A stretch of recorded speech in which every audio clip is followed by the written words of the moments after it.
All right, here we go. So I'm going to start with our robot. And actually, we should think initially about the robot looking face down. And we're forming that kind of X pattern across the wheels. However, we don't really care. The top is not the part that's touching the ground. And the part that's touching the ground, that's what's really causing our robot to move. So we actually want to think kind of like an X-ray vision, and we want to kind of picture what this is going to look like as the robot is touching the ground. So that's where I'm actually going to take this diagram. This is still the left front, this is still the left back, but we can kind of think of it as like, this is the part that's touching the road, touching the surface. Okay. What I want to do in here is I want to apply some math to this. We talked about the physics of how this is going to, as this thing rotates, it's rotating like that. So it's hitting, and this thing's pushing in this direction, and this is pushing in that direction. This is in this direction, this is in that direction. So what we need to do is draw in a coordinate plane here, where this is going to be our y, and this is going to be our x. But actually what I want to do is I'm going to rotate this whole image. I'm going to rotate it, I'm going to rotate the whole thing clockwise. I think that's going to work out well. So I'm going to redraw this a little bit. I want to keep my x and y axes here.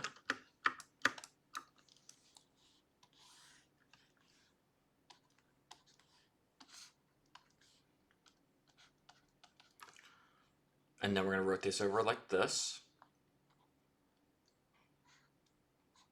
And then these should be kind of diamond shaped, so it's going to be like that. This is going to be over here. And I don't know what's going on with my pen there. That looks good. There's diamond shapes in here. And then these are going to go up like that.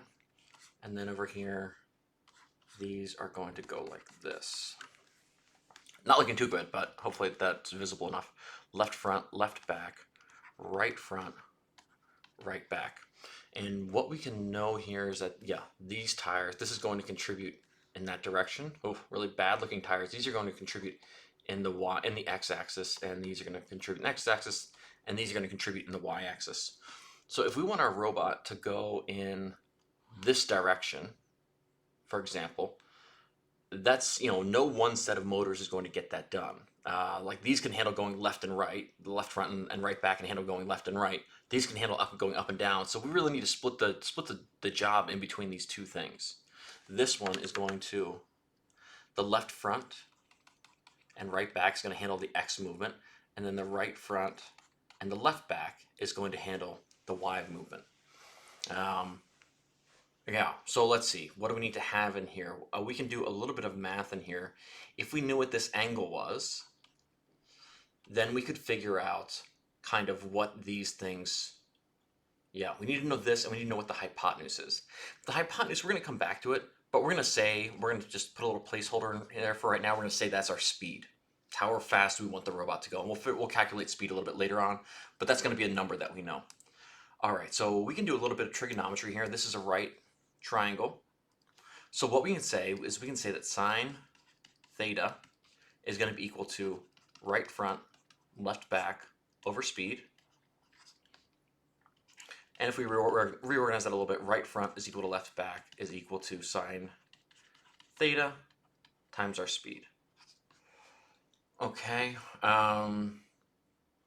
let's see. And then similarly, we can say that cosine of theta, make sure I'm getting this right, cosine of theta is going to be equal to left front, right back over, again, our speed.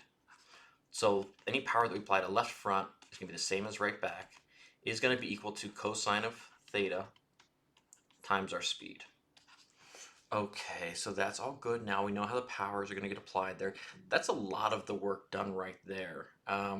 One thing we have to keep in mind is that our gamepad is going to have a different kind of reference for 0. Like our reference for 0 might be pointing straight ahead, but the gamepad's reference for 0 is going to be right here.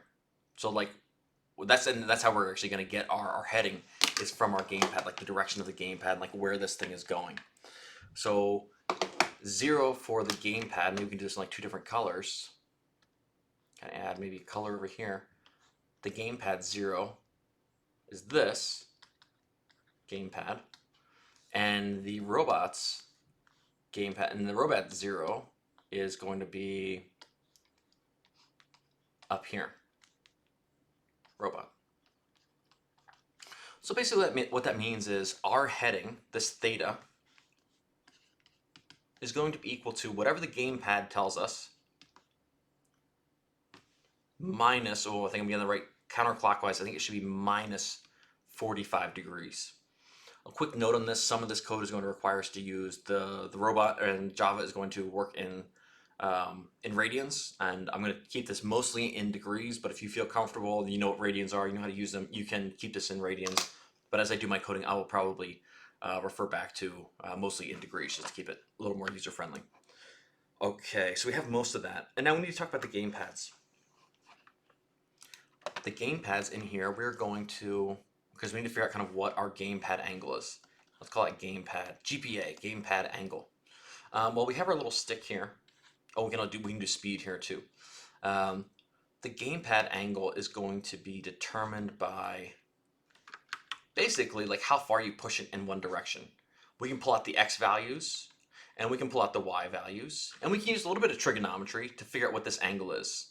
And actually, we don't have to worry about, for those of you advanced students, you might start thinking about, well, what quadrant is it in? We don't actually have to worry about quadrants at all. We're going to use a function called math.atan arctangent 2, and it's going to take in a y and an x, and it's going to produce the appropriate value for us, positive, negative, whatever it might be.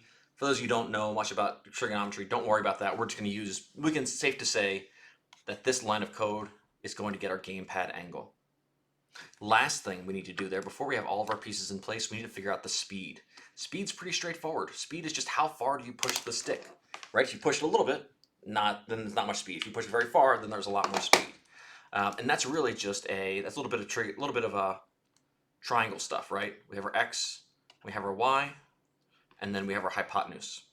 We can really just use a little bit of x squared plus y squared is equal to h squared. H squared is equal to x squared plus y squared. We take the square root of both sides, and we get h is equal to.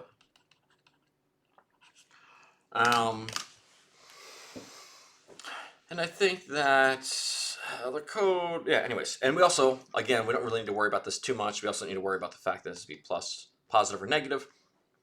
We can just use the code math dot, I think it's hypoten, will get us this distance. And that's really going to be our speed. So speed is going to be equal to math dot.